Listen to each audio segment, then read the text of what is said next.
ఎండతో పని లేకుండా చేసే ఇన్స్టెంట్ టమాటో పచ్చడి 3 మంత్స్ వరకు నిల్వ ఉంటుంది. ఫస్ట్ ఒక కేజీ టమాటోలు తీసుకుని శుభ్రంగా కడిగి తడి లేకుండా తుడిచి ఆరబెట్టుకోవాలి.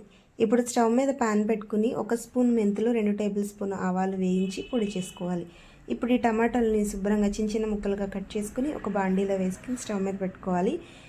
కేజీ టమాటోలకి 100 గ్రాముల వరకు చింతపండు పడుతుంది. 100 గ్రాముల చింతపండు కూడా వేసి వీటిని మూత పెట్టి మధ్య మధ్యలో కలుపుతూ వాటర్ అంతా ఇంకిపోయేంత వరకు ఉడికించుకోవాలి. ఇలా ఉడికిన వాటిని చల్లారపెట్టుకుని ఇందులోకి 100 గ్రాముల వరకు కళ్ళుప్పు, 100 గ్రాముల వరకు కారం యాడ్ చేసుకోవాలి. అలాగే మనం ముందుగా పొడి చేసి పెట్టుకున్న మెంతులు, ఆవపిండి కూడా యాడ్ చేసి అంతా కలిపి మిక్సీ పట్టుకోవాలి.